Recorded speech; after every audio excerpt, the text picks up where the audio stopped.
விரும்பல. இத்தனை ஆண்டு காலமாக இருக்கக்கூடிய அதே காவல்துறை தான். புரட்சி தலைவி அம்மா அவர்களுடைய கைக்கு கீழே இருந்த அதே காவல்துறை அதிகாரிகள் தான். இன்னைக்கு பாரத பிரதமர் நரேந்திர மோடி அவர்கள் ரேடியோவில் மனதின் குரல் நிகழ்ச்சியில பேசும் பொழுது புரட்சி தலைவி அம்மா அவருடைய பிறந்த நாளுக்காக இன்னைக்கு அவர்களை பற்றி பேசியிருந்தார்.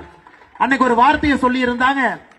எனக்கு பல ஆண்டுகளுக்கு முன்பு ஒரு பொங்கல் திருவிழா வந்த பொழுது புரட்சி தலைவி அம்மா அவர்கள் நம்முடைய பாரத பிரதமர் மோடி அவர்கள் சொல்லுகின்றார், இன்னைக்கு பொங்கல் திருவிழாவின் பொழுது என்னை அன்போடு தொலைபேசியில் அழைத்தார். சென்னைக்கு வரணும், பொங்கல் திருவிழாவில் எங்களுடைய வீட்டிற்கு வந்து நீங்கள் உணவருந்த வேண்டும் என்று சொன்னார். அப்பொழுது நான் குஜராத்தினுடைய முதலமைச்சராக இருந்தேன். அந்த அழைப்பை ஏற்றுக்கொண்டு அம்மா கிட்ட வந்து பொங்கல் அன்னைக்கு உணவருந்தேன். எனக்கு அம்மாவை பற்றி நினைக்கும் பொழுதெல்லாம் ஒரே ஒரு வாசகம் மட்டும்தான் ஞாபகத்துக்கு வருகிறது. எந்த அளவுக்கு சட்டம் ஒழுங்க கட்டுக்கோப்பா வைத்திருந்தார், எந்த அளவுக்கு பெண்களுடைய கண்ணியம் இங்கே பாதுகாக்கப்பட்டது, எந்த அளவுக்கு பெண்கள் தைரியமா நடந்து போறாங்கன்னா பெண்கள் பின்னாடி திரும்ப பார்க்க வேண்டிய ஒரு அவஸ்தை அவங்களுக்கு இல்ல. இன்னைக்கு ஒரு பெண் நடந்து போறாங்கன்னா 5 மீட்டருக்கு ஒருக்கா பின்னாடி திரும்பி திரும்பி நடந்து போறாங்க. ஏன்? திரைப்பட நடிகராக இருக்கக்கூடிய திரு ரேவதி அவர்கள் நேத்து ஒரு இங்கே சொல்றாங்க, இன்னைக்கு சென்னை எனக்கு பயமா இருக்கு, எல்லா இடத்திலும் ஒரு சைக்கிள்ல சர்வசாதாரணமாக சுற்றி திரிந்த நான் இன்னைக்கு சென்னையில சில இடத்திற்கு செல்வதற்கே பயமா இருக்குன்னு திரைப்பட நடிகை திரு ரேவதி அவர்கள் சொல்றாங்க. ஆனா திமுக ஐடி என்ன பண்றாங்கன்னா ரேவதி அம்மாவை போய் ஆபாசமாக தாக்கி கொண்டிருக்கின்றார்கள் சமூக வலைதளத்தில். ஒரு பிரச்சனையை பொதுமக்கள் சொல்றாங்களே, அதற்காக நாம் நடந்து கொண்டிருக்கின்றோமா? 2021 இருந்து 25 வரைக்கும் பாத்தீங்கன்னா குழந்தைகள் பெண்களுக்கு எதிரான பெருங்குற்றம் என்பது ஒரு ஆண்டும் கூட 8 விழுக்காடு அதிகரிச்சுக்கிட்டே இருக்கு. ஆனா சட்டசபையில முதலமைச்சர்கிட்ட கேட்டா ஒரே கேள்விதான், ஒரே பதில் தான் சொல்லுவார், இல்ல எங்கிட்ட ஆதாரப்பூர்வம் இருக்கு, நான் ஆதாரத்தை வெளியிடுறேன், நாங்கள் ஆட்சிக்கு வந்த பிறகு பெண்களுக்கு எதிரான குற்றம் குறைந்திருக்குன்னு ஆதாரத்தை வெளியிடுறேன்.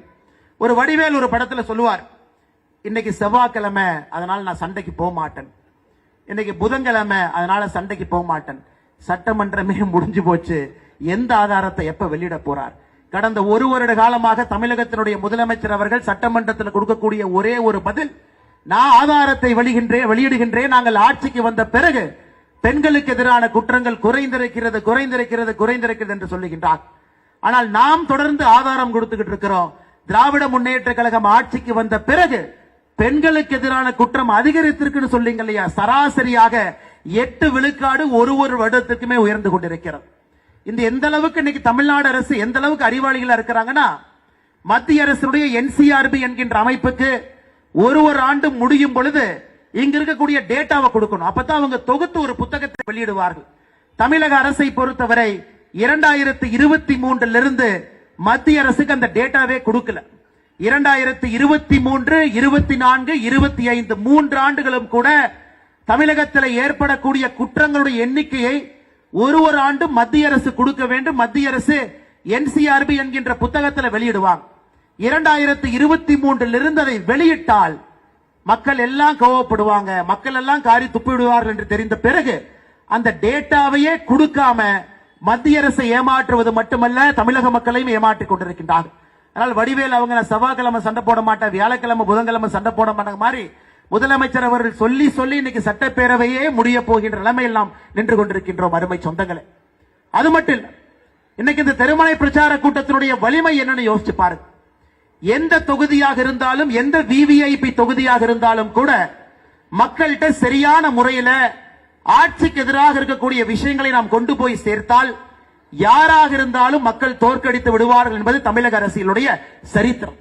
எனக்கு நீங்க MLA-வா இருந்து வேலை செய்யலினா உங்களை தோற்கடித்து 5 ஆண்டுகள்ல வீட்டுக்கு அனுப்பிடுவேன் என்று மக்கள் தொடர்ந்து ஒரு 5 ஆண்டுக்கு ஒரு முறை ஒரு நிறைய விஐபியை தோற்கடிக்கிறாங்க. ஆனால் இந்த முறை உதயநிதி ஸ்டாலின் அவர்கள் என்ன சேப்பாக்கத்துக்கு செஞ்சாருன்னு மட்டும் சொல்லுங்க. இந்திய அளவில் பிரச்சனைக்குரிய விஷயங்களை பேசி தமிழ்நாட்டு மக்களை அவமானப்படுத்துவது மட்டுமே அவருடைய குறிக்கோளா இருக்கு.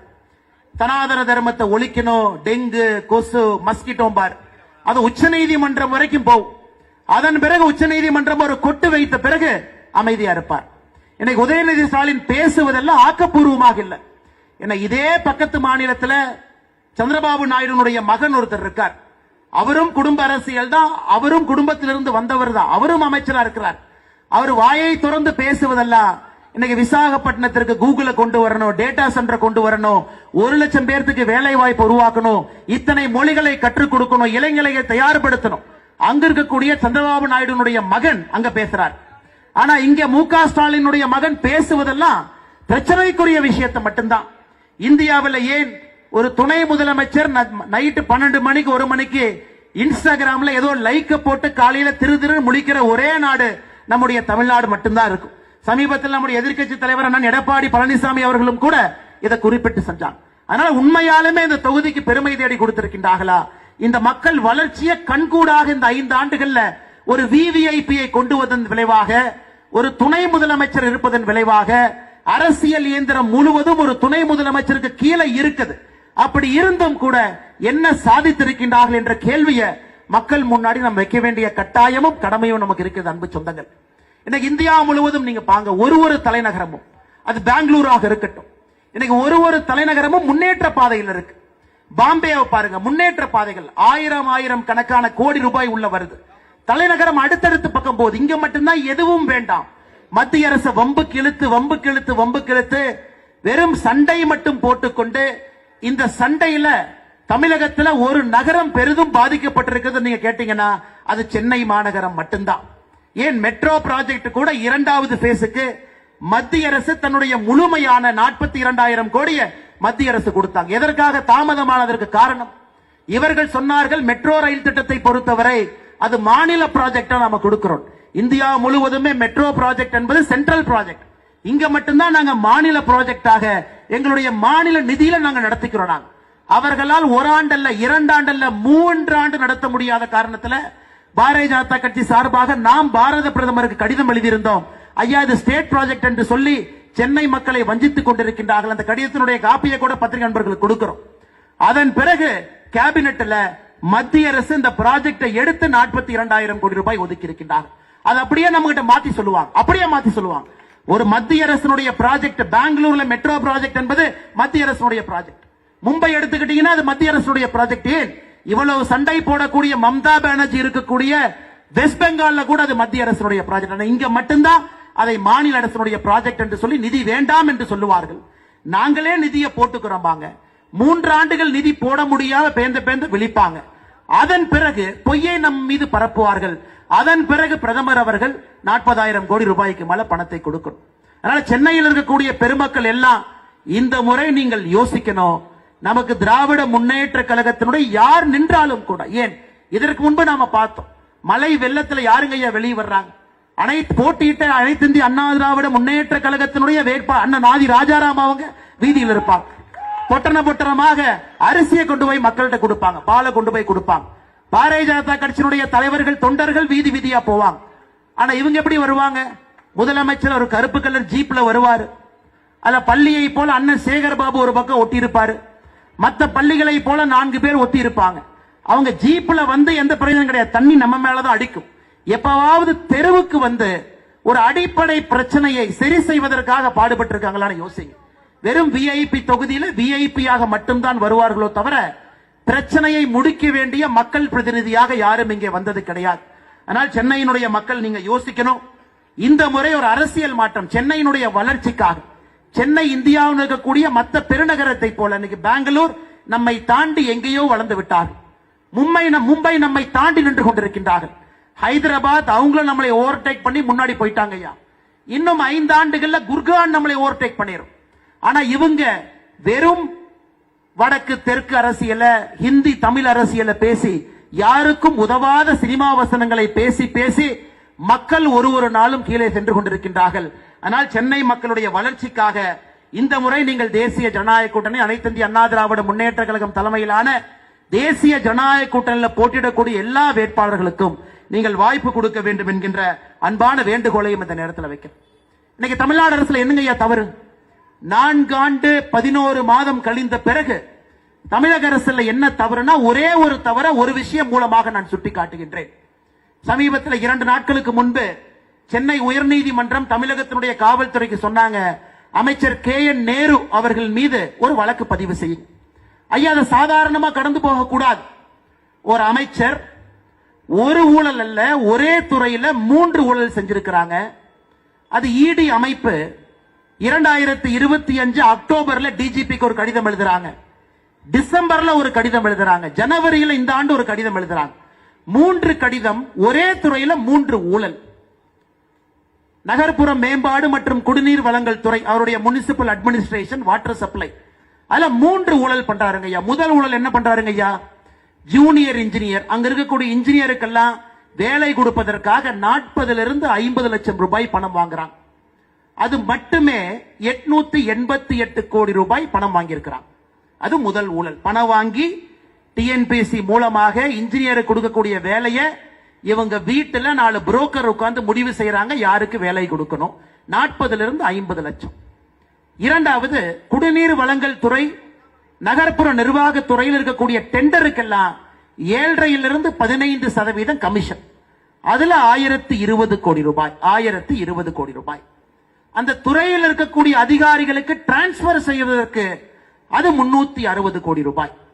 880 கோடி ரூபாய் புதிய வேலை வாய்ப்பு கொடுப்பதற்கு பணம் வாங்கியது. 1020 கோடி ரூபாய் கமிஷன் வாங்கியது டெண்டர் கொடுப்பதில். 360 கோடி ரூபாய் இடமாற்றத்திற்காக பணம் வாங்கியது. ஒரே துறை.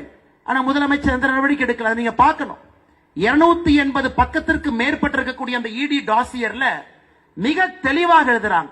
எந்த வாட்ஸ்அப்ல பேசுறாங்க, யார் முடிவு செய்யறாங்க, யார் யாருகிட்ட சொல்றாங்க, பணம் எங்கே வந்துச்சு.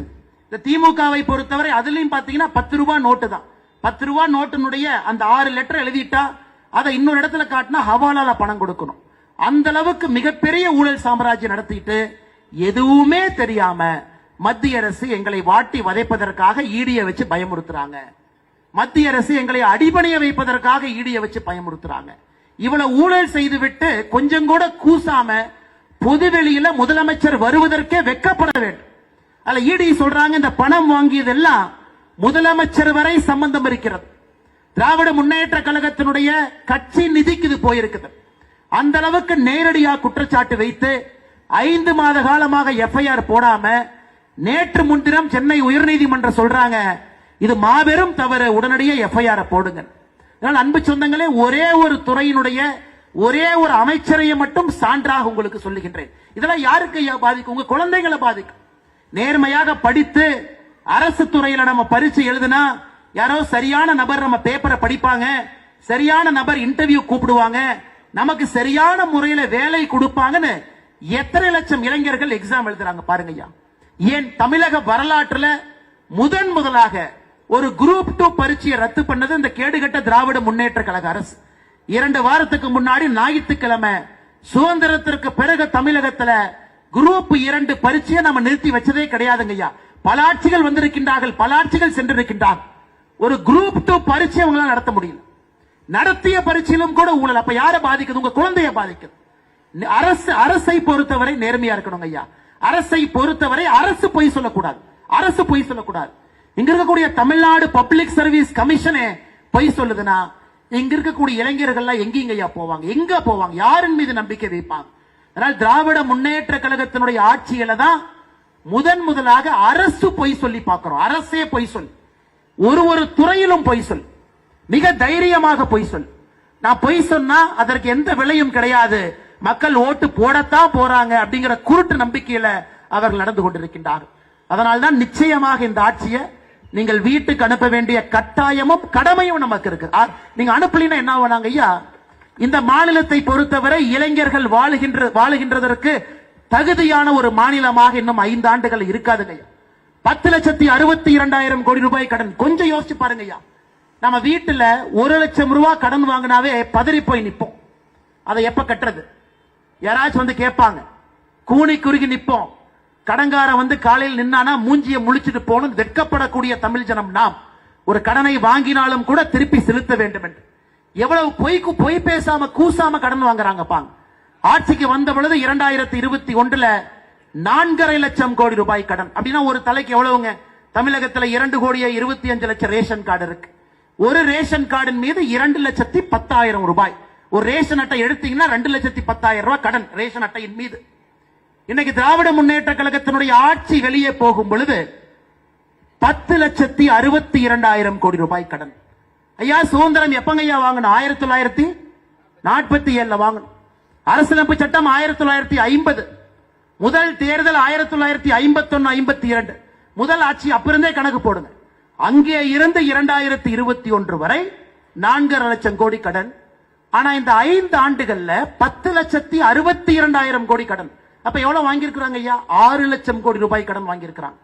சராசரியாக எவ்வளவு வாங்கியிருக்கின்றார்கள்? ஒரு ஆண்டுக்கு 1,20,000 கோடி ரூபாய் வாங்கியிருக்கிறாங்க. இன்னைக்கு இருக்கக்கூடிய ரேஷன் அட்டையின் மீது 4,82,000 ரூபாய் ஒரு ரேஷன் அட்டையின் மீது கடன். அடுத்து யார் ஆட்சிக்கு வந்தாலும் மிகப்பெரிய கஷ்டத்தை அந்த ஆட்சியாளர்கள் அனுபவிக்க போறாங்க. 10,62,200 கோடி கடனை ஒரு முதலமைச்சர் வந்து அந்த நாற்காலியில் அமர்ந்து வருடத்திற்கு 80,000 கோடி ரூபாய் அந்த கடனுக்கு வட்டி கட்டி அந்த கடனை திருப்பி கட்டி டாஸ்மார்க்கில் 55,000 கோடி வரக்கூடிய வருமானம் அதையும் சரி பண்ணி எப்படி ஒரு ஆட்சி நடத்த முடியும்? இந்த 5 ஆண்டுகள்ல 20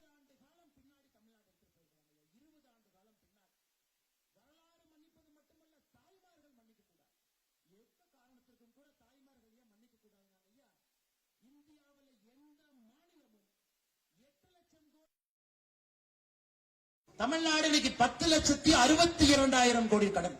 ஒரு ரேஷன் அட்டையின் மீது நான் ஏற்கனவே சொன்னது போல 4,82,000 ரூபாய். இன்னைக்கு பாக்குற திமுக காரங்க இதே பகுதியில சேப்பாக்கம் பகுதியில வீடு வீடா போயிட்டு இருக்காங்க. இந்த மாநில அரசு ஃப்ராட் பண்ணி திமுக கட்சிக்காரங்கிட்ட லிஸ்ட் கொடுத்துட்டாங்க. நீங்க சிந்தாதிரிப்பேட்டை போறீங்களா? இந்த பெண்களுக்கெல்லாம் 5,000 ரூபாய் கொடுத்திருக்காங்க, நீ போய் ஸ்டிக்கர் ஒட்டிக்கணும். இன்னைக்கு திமுக நம்பர் என்ன பண்றாங்கன்னா வீடு வீடா போய் அம்மா 5,000 வந்துச்சா, ஏதோ இவர் ரிசர்வ் பேங்க்ல உட்கார்ந்து பிரிண்ட் அடிச்ச மாதிரி 5,000 வந்துச்சா, 5,000 வந்துச்சா, அடுத்தது வேணுமான்னு கேளுங்க, அடுத்து வேணுமா, பையனுக்கு வேலை வேணுமா அதை ஃபில் பண்ணி கொடுங்க. எவ்வளவு பெரிய ஃப்ராட் பாரு. அருமை சொந்தங்களே, சரி, திராவிட முன்னேற்ற கழகத்தினுடைய ஆட்சியில கடந்த 32 மாசத்துல நம்முடைய தாய்மார்களுக்கு 1,000 ரூபாய் கொடுக்குறீங்க. ஒரு கணக்கு வச்சுக்கலாம். 32 மாசத்திற்கு மாசத்துக்கு 1,000 32,000.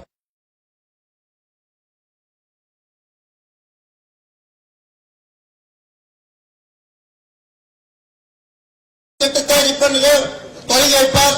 ஆனால் அந்த திட்டம் முழுமையாக மக்களுக்கு சென்று பெண் நிறுவனத்தை அழைத்து சென்று விட்டு இன்று கிட்டத்தட்ட 500 நபர்களை OMR சாலையிலே ஒரு வாட்ஸ்அப் அனைத்து பொது தளங்களிலும் சேலத்து இரும்பு மனிதர் வருங்கால சமூக செயற்பாட்டாளர்கள் பலர் தமிழகத்தில் உருவாக்கப்பட்டுள்ளார்கள். அவர்களுடைய முதல் வேலை என்னவென்றால் டார்கெட் செய்து அவர்களை வளர விடாமல் செய்வதுதான் காரணம். ஏன் எடுத்துக்காட்டு அண்ணாமலை பத்திரிகை இந்தியா முழுவதும் குற்றப்புலனாய்வு கொண்ட ஒரு பெரிய ஃப்ராட் பார். அருமை சொந்தங்களே, சரி, திராவிட முன்னேற்ற கழகத்தினுடைய ஆட்சியில கடந்த 32 மாசத்துல நம்முடைய தாய்மார்களுக்கு 1,000 ரூபாய் கொடுக்குறீங்க. ஒரு கணக்கு வச்சுக்கலாம். 32 மாசத்திற்கு மாசத்துக்கு 1,000 32,000.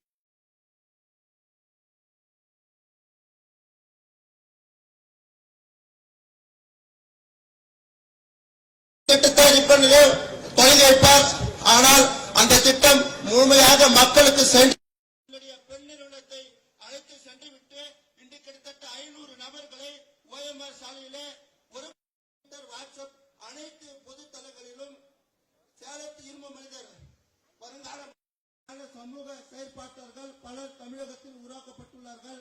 அவர்களுடைய முதல் வேலை என்னவென்றால் தோட்டத்தில் இருக்கு, மஞ்சக்கோரியில் இருக்கு, பார்டர் தோட்டத்தில் இருக்கு, புதுப்பேட்டையில் இருக்கு. அந்த அளவுக்கு இன்னைக்கு தமிழகத்துல கஞ்சாவுடைய தலைநகரமாக ஒரு பகுதி இருக்கான்னு கேட்டீங்கன்னா இன்னைக்கு சேப்பாக்கம் பகுதி கஞ்சா புழக்கத்தினுடைய தலைநகரமாக மாறி இருக்கு. இன்னைக்கு காவல்துறை கடந்த 32 மாசத்துல நம்முடைய தாய்மார்களுக்கு 1,000 ரூபாய் கொடுக்குறீங்க. ஒரு கணக்கு வச்சுக்கலாம். 32 மாசத்திற்கு மாசத்துக்கு 1,000 32,000.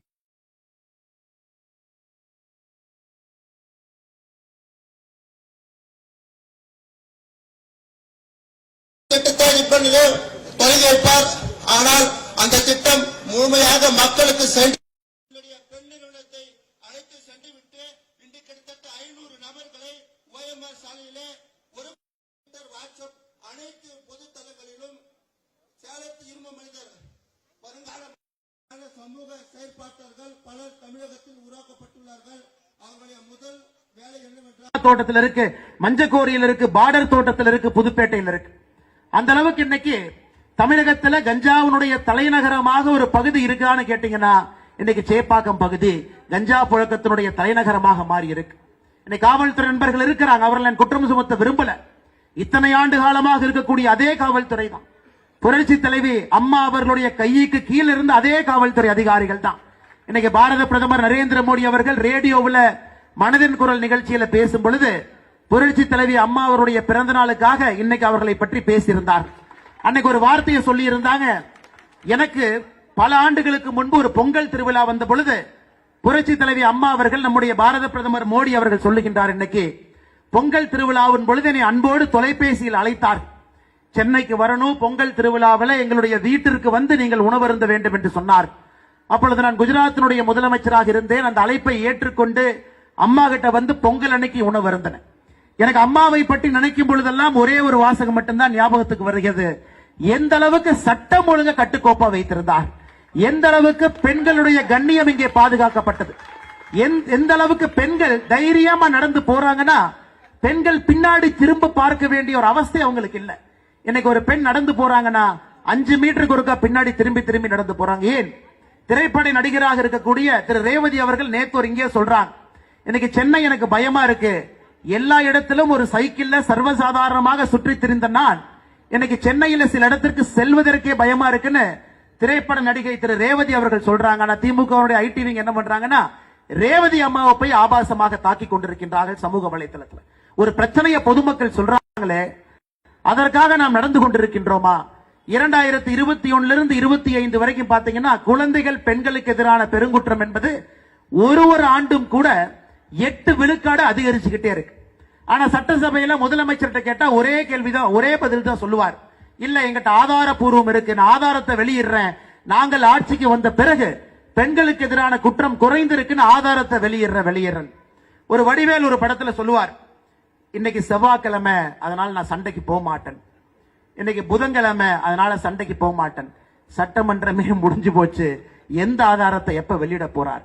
கடந்த ஒரு வருட காலமாக தமிழகத்தினுடைய முதலமைச்சர் அவர்கள் சட்டமன்றத்தில் கொடுக்கக்கூடிய ஒரே ஒரு பதில், நான் ஆதாரத்தை வெளியிடுகின்றேன், நாங்கள் ஆட்சிக்கு வந்த பிறகு பெண்களுக்கு எதிரான குற்றங்கள் குறைந்திருக்கிறது என்று சொல்லுகின்றார்.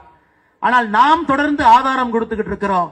திராவிட முன்னேற்ற கழகம் ஆட்சிக்கு வந்த பிறகு பெண்களுக்கு எதிரான குற்றம் அதிகரித்திருக்குன்னு சொல்லிங்க இல்லையா? சராசரியாக 8 விழுக்காடு ஒரு வருடத்துக்குமே உயர்ந்து கொண்டிருக்கிறது. இந்த எந்த அளவுக்கு இன்னைக்கு தமிழ்நாடு அரசு எந்த அளவுக்கு அறிவாளிகளா இருக்கிறாங்கன்னா, மத்திய அரசுடைய NCRB என்கின்ற அமைப்புக்கு ஒரு ஆண்டு முடியும் பொழுது இங்க இருக்கக்கூடிய டேட்டாவை கொடுக்கணும். அப்பதான் அவங்க தொகுத்து ஒரு புத்தகத்தை வெளியிடுவார்கள். தமிழக அரசை பொறுத்தவரை 2023 இருந்து மத்திய அரசுக்கு அந்த டேட்டாவே கொடுக்கல. 2023, 24, 25 3 ஆண்டுகளும் கூட தமிழகத்தில் ஏற்படக்கூடிய குற்றங்களுடைய எண்ணிக்கையை ஒரு ஆண்டு மத்திய அரசு கொடுக்க வேண்டும். மத்திய அரசு NCRB என்கின்ற புத்தகத்தில் வெளியிடுவாங்க. 2023 இருந்து அதை வெளியிட்டால் மக்கள் எல்லாம் கோவப்படுவாங்க, மக்கள் எல்லாம் காரி துப்பிவிடுவார்கள் என்று தெரிந்த பிறகு அந்த டேட்டாவையே கொடுக்காம மத்திய அரசை ஏமாற்றுவது மட்டுமல்ல, தமிழக மக்களையும் ஏமாற்றிக் கொண்டிருக்கின்றார்கள். அதனால் வடிவேல் அவங்க செவ்வாய்க்கிழமை சண்டை போட மாட்டேன், வியாழக்கிழமை புதன்கிழமை சண்டை போட மாட்டாங்க மாதிரி முதலமைச்சர் அவர்கள் சொல்லி இன்னைக்கு சட்டப்பேரவையே முடிய போகின்ற நிலைமையில் நாம் நின்று கொண்டிருக்கின்றோம். அருமை சொந்தங்களே, அது மட்டும் இல்ல, இன்னைக்கு இந்த தெருமனை பிரச்சார கூட்டத்தினுடைய வலிமை என்னன்னு யோசிச்சு பாருங்க. எந்த தொகுதியாக இருந்தாலும், எந்த VVIP தொகுதியாக இருந்தாலும் கூட மக்கள்கிட்ட சரியான முறையில் ஆட்சிக்கு எதிராக இருக்கக்கூடிய விஷயங்களை நாம் கொண்டு போய் சேர்த்தால் யாராக இருந்தாலும் மக்கள் தோற்கடித்து விடுவார்கள் என்பது தமிழக அரசியலுடைய சரித்திரம். எனக்கு நீங்க MLA-வா இருந்து வேலை செய்யலினா உங்களை தோற்கடித்து 5 ஆண்டுகள்ல வீட்டுக்கு அனுப்பிடுவேன் என்று மக்கள் தொடர்ந்து ஒரு 5 ஆண்டுக்கு ஒரு முறை ஒரு VVIP, நிறைய VIP தோற்கடிக்கிறாங்க. ஆனால் இந்த முறை உதயநிதி ஸ்டாலின் அவர்கள் என்ன சேப்பாக்கத்துக்கு செஞ்சாருன்னு மட்டும் சொல்லுங்க. இந்திய அளவில் பிரச்சனைக்குரிய விஷயங்களை பேசி தமிழ்நாட்டு மக்களை அவமானப்படுத்துவது மட்டுமே அவருடைய குறிக்கோளா இருக்கு. சனாதன தர்மத்தை ஒழிக்கணும், டெங்கு, கொசு, மஸ்கிட்டோ பார், அது உச்ச நீதிமன்றம் வரைக்கும் போகும். அதன் பிறகு உச்ச நீதிமன்றம் ஒரு கொட்டு வைத்த பிறகு அமைதியா இருப்பார். இன்னைக்கு உதயநிதி ஸ்டாலின் பேசுவதெல்லாம் ஆக்கப்பூர்வமாக இல்லை. இதே பக்கத்து மாநிலத்தில் சந்திரபாபு நாயுடுனுடைய மகன் ஒருத்தர் இருக்கார். அவரும் குடும்ப அரசியல் தான், அவரும் குடும்பத்திலிருந்து வந்தவர் தான், அவரும் அமைச்சரா இருக்கிறார். அவர் வாயை திறந்து பேசுவதெல்லாம் இன்னைக்கு விசாகப்பட்டினத்திற்கு கூகுள கொண்டு வரணும், டேட்டா சென்டர் கொண்டு வரணும், 1,00,000 பேருக்கு வேலை வாய்ப்பு உருவாக்கணும், இத்தனை மொழிகளை கற்றுக் கொடுக்கணும், இளைஞர்களை தயார்படுத்தணும். அங்க இருக்கக்கூடிய சந்திரபாபு நாயுடுனுடைய மகன் அங்க பேசுறார். ஆனா இங்க MK ஸ்டாலினுடைய மகன் பேசுவதெல்லாம் பிரச்சனைக்குரிய விஷயத்தை மட்டும்தான். இந்தியாவில் ஏன் ஒரு துணை முதலமைச்சர் நைட்டு 12 மணிக்கு 1 மணிக்கு இன்ஸ்டாகிராம்ல ஏதோ லைக்க போட்டு காலையில திரு முழிக்கிற ஒரே நாடு நம்முடைய தமிழ்நாடு மட்டும்தான் இருக்கும். சமீபத்தில் நம்முடைய எதிர்க்கட்சி தலைவர் அண்ணன் எடப்பாடி பழனிசாமி அவர்களும் கூட இதை குறிப்பிட்டு செஞ்சாங்க. அதனால உண்மையாலுமே இந்த தொகுதிக்கு பெருமை தேடி கொடுத்திருக்கின்றார்களா? இந்த மக்கள் வளர்ச்சியை கண்கூடாக இந்த 5 ஆண்டுகள்ல ஒரு விவிஐபியை கொண்டு வந்ததன் விளைவாக, ஒரு துணை முதலமைச்சர் இருப்பதன் விளைவாக, அரசியல் இயந்திரம் முழுவதும் ஒரு துணை முதலமைச்சருக்கு கீழே இருக்குது. அப்படி இருந்தும் கூட என்ன சாதித்திருக்கின்றார்கள் என்ற கேள்வியை மக்கள் முன்னாடி நம்ம வைக்க வேண்டிய கட்டாயமும் கடமையும் நமக்கு இருக்குது. அன்பு சொந்தங்கள், இன்னைக்கு இந்தியா முழுவதும் நீங்க பாங்க, ஒரு தலைநகரமும், அது பெங்களூராக இருக்கட்டும், இன்னைக்கு ஒரு தலைநகரமும் முன்னேற்ற பாதையில் இருக்கு. பாம்பேவை பாருங்க, முன்னேற்ற பாதைகள் ஆயிரம் கணக்கான கோடி ரூபாய் உள்ள வருது. தலைநகரம் அடுத்தடுத்து பக்கம் போகுது. இங்க மட்டும்தான் எதுவும் வேண்டாம். மத்திய அரசு வம்புக்கு இழுத்து வெறும் சண்டை மட்டும் போட்டுக்கொண்டு, இந்த சண்டையில தமிழகத்தில் ஒரு நகரம் பெரிதும் பாதிக்கப்பட்டிருக்கிறது நீங்க கேட்டீங்கன்னா அது சென்னை மாநகரம் மட்டும்தான். ஏன் மெட்ரோ ப்ராஜெக்ட் கூட 2வது பேஸுக்கு மத்திய அரசு தன்னுடைய முழுமையான 42,000 கோடியை மத்திய அரசு கொடுத்தாங்க. எதற்காக தாமதமானதற்கு காரணம், இவர்கள் சொன்னார்கள் மெட்ரோ ரயில் திட்டத்தை பொறுத்தவரை அது மாநில ப்ராஜெக்டா நாம கொடுக்கிறோம். இந்தியா முழுவதுமே மெட்ரோ ப்ராஜெக்ட் என்பது சென்ட்ரல் ப்ராஜெக்ட். இங்க மட்டும்தான் நாங்க மாநில ப்ராஜெக்டாக எங்களுடைய மாநில நிதியில நாங்க நடத்திக்கிறோம். நாங்க அவர்களால் 1 ஆண்டல்ல 2 ஆண்டல்ல 3 ஆண்டு நடத்த முடியாத காரணத்தில் பாரதிய ஜனதா கட்சி சார்பாக நாம் பாரத பிரதமருக்கு கடிதம் எழுதியிருந்தோம். ஐயா, இது ஸ்டேட் ப்ராஜெக்ட் என்று சொல்லி சென்னை மக்களை வஞ்சித்துக் கொண்டிருக்கின்றார்கள். அந்த கடிதத்தினுடைய காப்பியை கூட பத்திரிகை நண்பர்களுக்கு கொடுக்கிறோம். அதன் பிறகு கேபினெட்ல மத்திய அரசு இந்த ப்ராஜெக்டை எடுத்து 42,000 கோடி ரூபாய் ஒதுக்கி இருக்கின்றார். அது அப்படியே நம்ம கிட்ட மாத்தி சொல்லுவாங்க. ஒரு மத்திய அரசுடைய ப்ராஜெக்ட், பெங்களூர்ல மெட்ரோ ப்ராஜெக்ட் என்பது மத்திய அரசுடைய ப்ராஜெக்ட். மும்பை எடுத்துக்கிட்டீங்கன்னா மத்திய ப்ராஜெக்ட். இவ்வளவு போடக்கூடிய மம்தா பானர்ஜி இருக்கக்கூடிய வெஸ்ட் பெங்கால்ல கூட அது மத்திய அரசுடைய ப்ராஜெக்ட். இங்க மட்டும்தான் அதை மாநில அரசுடைய ப்ராஜெக்ட் என்று சொல்லி நிதி வேண்டாம் என்று சொல்லுவார்கள். நாங்களே நிதியை போட்டுக்கிறோம். 3 ஆண்டுகள் நிதி போட முடியாம பேந்து விழிப்பாங்க. அதன் பிறகு பொய் மீது பரப்புவார்கள். அதன் பிறகு பிரதமர் அவர்கள் 40,000 கோடி ரூபாய்க்கு மேல பணத்தை கொடுக்கணும். அதனால சென்னையில் இருக்கக்கூடிய பெருமக்கள் எல்லாம் இந்த முறை நீங்கள் யோசிக்கணும். நமக்கு திராவிட முன்னேற்ற கழகத்தினுடைய யார் நின்றாலும் கூட, ஏன் இதற்கு முன்பு நாம பார்த்தோம், மழை வெள்ளத்துல யாருங்க ஐயா வெளியே வர்றாங்க? போட்டியிட்ட அனைத்து இந்திய அண்ணா திராவிட முன்னேற்ற கழகத்தினுடைய வேட்பாளர் அண்ணன் ஆதி ராஜாராம் அவங்க வீதியில் இருப்பாங்க. பொட்டணமாக அரிசியை கொண்டு போய் மக்கள்கிட்ட கொடுப்பாங்க, பாலை கொண்டு போய் கொடுப்பாங்க. பாரதிய ஜனதா கட்சியினுடைய தலைவர்கள் தொண்டர்கள் வீதியா போவாங்க. ஆனா இவங்க எப்படி வருவாங்க? முதலமைச்சர் ஒரு கருப்பு கலர் ஜீப்ல வருவாரு. அதுல பள்ளியை போல அண்ணன் சேகர் பாபு ஒரு பக்கம் ஒட்டி இருப்பாரு, மற்ற பள்ளிகளை போல 4 பேர் ஒட்டி இருப்பாங்க. அவங்க ஜீப்ல வந்து எந்த பிரயோஜனம் கிடையாது, தண்ணி நம்ம மேலதான் அடிக்கும். எப்பவாவது தெருவுக்கு வந்து ஒரு அடிப்படை பிரச்சனையை சரி செய்வதற்காக பாடுபட்டு இருக்காங்களான்னு யோசிங்க. வெறும் விஐபி தொகுதியில விஐபியாக மட்டும்தான் வருவார்களோ தவிர பிரச்சனையை முடிக்க வேண்டிய மக்கள் பிரதிநிதியாக யாரும் இங்கே வந்தது கிடையாது. ஆனால் சென்னையினுடைய மக்கள் நீங்க யோசிக்கணும். இந்த முறை ஒரு அரசியல் மாற்றம் சென்னையினுடைய வளர்ச்சிக்காக. சென்னை இந்தியாவில் இருக்கக்கூடிய மற்ற பெருநகரத்தை போல இன்னைக்கு பெங்களூர் நம்மை தாண்டி எங்கேயோ வளர்ந்து விட்டார்கள். மும்பை நம்மை தாண்டி நின்று கொண்டிருக்கின்றார்கள். ஹைதராபாத் அவங்களும் நம்மளை ஓவர்டேக் பண்ணி முன்னாடி போயிட்டாங்க ஐயா. இன்னும் 5 ஆண்டுகள்ல குர்கான் நம்மளை ஓவர்டேக் பண்ணிரும். ஆனா இவங்க வெறும் வடக்கு தெற்கு அரசியல, ஹிந்தி தமிழ் அரசியல பேசி, யாருக்கும் உதவாத சினிமா வசனங்களை பேசி மக்கள் ஒரு நாளும் கீழே சென்று கொண்டிருக்கின்றார்கள். ஆனால் சென்னை மக்களுடைய வளர்ச்சிக்காக இந்த முறை நீங்கள் தேசிய ஜனநாயக கூட்டணி, அனைத்து இந்திய அண்ணா திராவிட முன்னேற்ற கழகம் தலைமையிலான தேசிய ஜனநாயக கூட்டணியில் போட்டியிடக்கூடிய எல்லா வேட்பாளர்களுக்கும் நீங்கள் வாய்ப்பு கொடுக்க வேண்டும் என்கின்ற அன்பான வேண்டுகோளையும் இந்த நேரத்தில் வைக்கிறேன். இன்னைக்கு தமிழ்நாடு அரசுல என்னங்க தவறு? 4 ஆண்டு 11 மாதம் கழிந்த பிறகு தமிழக அரசுல என்ன தவறுனா, ஒரே ஒரு தவற ஒரு விஷயம் மூலமாக நான் சுட்டி காட்டுகின்றேன். சமீபத்தில் 2 நாட்களுக்கு முன்பு சென்னை உயர்நீதிமன்றம் தமிழகத்தினுடைய காவல்துறைக்கு சொன்னாங்க, அமைச்சர் KN நேரு அவர்கள் மீது ஒரு வழக்கு பதிவு செய்யும். ஐயா, அதை சாதாரணமா கடந்து போக கூடாது. ஒரு அமைச்சர் ஒரு ஊழல் அல்ல, ஒரே துறையில 3 ஊழல் செஞ்சிருக்கிறாங்க. அது இடி அமைப்பு 2025 அக்டோபர்ல டிஜிபிக்கு ஒரு கடிதம் எழுதுறாங்க, டிசம்பர்ல ஒரு கடிதம் எழுதுறாங்க, ஜனவரியில இந்த ஆண்டு ஒரு கடிதம் எழுதுறாங்க.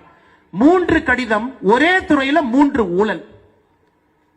நகர்ப்புற மேம்பாடு மற்றும் குடிநீர் வழங்கல் துறை, அவருடைய முனிசிபல் அட்மினிஸ்ட்ரேஷன், வாட்டர் சப்ளை, அதுல 3 ஊழல் பண்றாருங்க ஐயா. முதல் ஊழல் என்ன பண்றாருங்க ஐயா? ஜூனியர் இன்ஜினியர், அங்க இருக்கக்கூடிய இன்ஜினியர் அது எந்த விதத்திலும் கூட தப்பு கிடையாது. காரணம், திமுக நண்பர்களை பொறுத்தவரை அவங்க சேப்பாக் திருவல்லிக்கேணி சட்டமன்ற தொகுதியினுடைய பூத் 7, பூத் 8, பூத் 9 இந்த 3 பூத்துகளுடைய பாரதிய ஜனதா கட்சியினுடைய குறியீடாக இருக்கக்கூடிய சக்தி கேந்திரம் அதனுடைய கூட்டமாக நடந்து கொண்டிருக்கிறது.